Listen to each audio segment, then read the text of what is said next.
Okay, here we go. This is Johnny Boy Boxing at Fight Hype. We have a very special guest with us today, Jim Lampley, the legend. He's one of the inspirations I have had as a kid watching him comment all the fights. Jim, how are you? I'm doing fine. Thank you, Johnny. I am in a meaningful period of time getting ready to go back to ringside commentary, calling blow by blow on fights, which I haven't done in 6 years. But at the invitation of the Sheikh, Turki Alalshikh, I'm planning to be back at ringside, as I understand it, in Times Square in May. Absolutely. Now, before we get into the interview, I want to tell you that I pre-ordered two copies of your book. It happened. I can't wait to read the books, and I'm looking to get an autographed signature for you in Times Square. I'll be at the event as well, but I had to show support and love. I can't wait to read the book. Well, I'm glad that you are interested in the book, and anybody who's interested in the book is a friend of mine. That's what I wrote it for. So, looking forward to seeing you there. Absolutely. Now we miss your voice over the years. Now, can you give us a little bit of details? Why you were away for so long and coming back? How did that work out with you in Turkey and working with the Ring magazine to announce for this coming event at Times Square? I know none of the details of why I was away from Blow by Blow for so long. I really don't. I kind of expected back in late 2018 on through 2019 that one of the services which were providing boxing matches to the public would want me to call fights, but that didn't happen. They chose other people, and so I've continued to watch fights, enjoy my fan status in the sport, follow the fighters that I most care about. Eventually, a wonderful woman named Dale Hopkins, a little bit more than a year ago, invited me to come back and participate in a new medium called ppv.com, a new media out, a new media venture with regard to boxing, where she put together four of us, myself, Chris Algieri, Dan Canobio, and Lance Pugmire, to sit at ringside and participate in a streaming chat during the fights with fans joining in to chat back at us and comment on our comments, et cetera, et cetera. It was a great thing to do. And in helping Dale to promote that venture, ppv.com, I had occasion to go back into the media rooms, sit down with podcasters and broadcasters and all sorts of people who cover boxing, make my presence felt again, get my name out there, etc. So thank you, Dale Hopkins. I believe that she is the person who is most to be credited with my return to Blow by Blow, because she put me back in front of the public.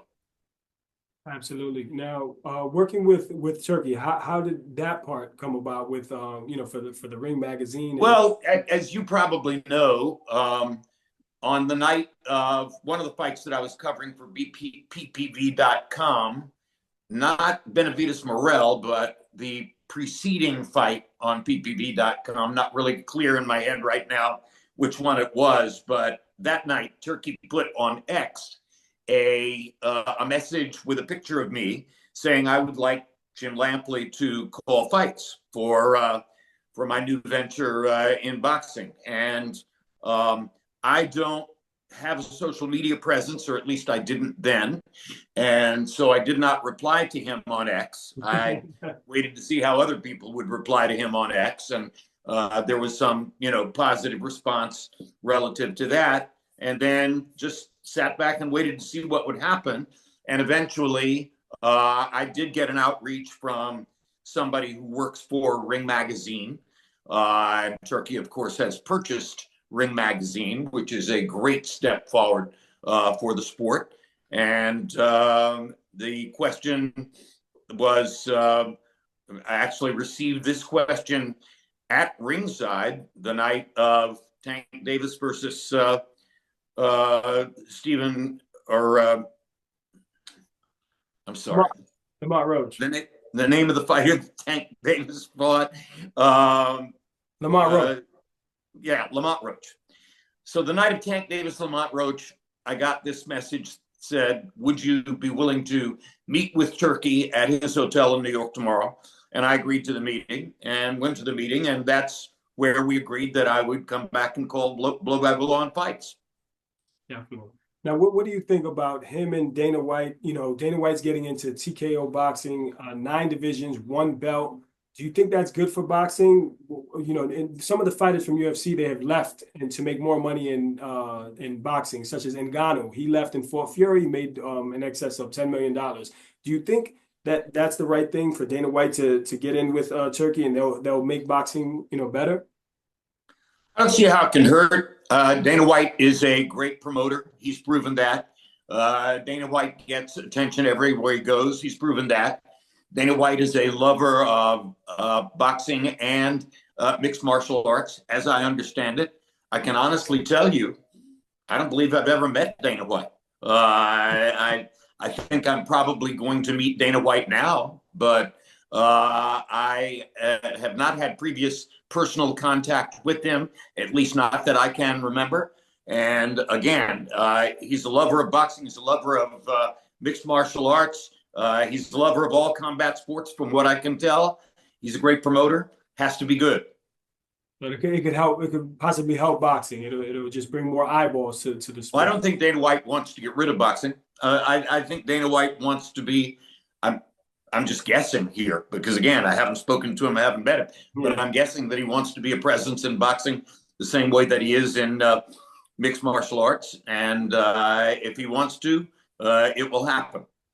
Is that a good thing for boxing though? 9 divisions, getting rid of the juniors and the super titles and just 1 belt. Do you think that that's better for boxing? 1 champion each division? You know, we've been talking about all the things that are bad for boxing for more than 100 years now, and it's still around. One of my favorite lines relative to the sport was a Larry Merchant line: "Boxing can't fix it, can't kill it."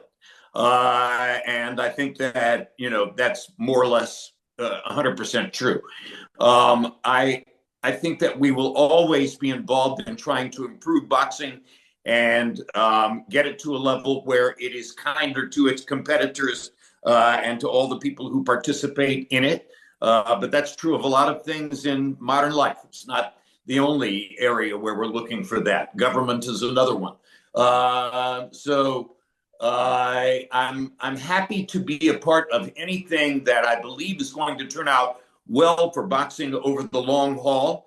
And if some association with or rubbing shoulders with other combat sports helps to create more tension and bring more people to the fights, I'm all in favor of that. Definitely. Well, you'll be calling the fight blow by blow, like you said, for the Times Square event. This is going to be a free event. I heard there's going to be about 350 seats that will be available for free. The media will be there. I'll be there as well.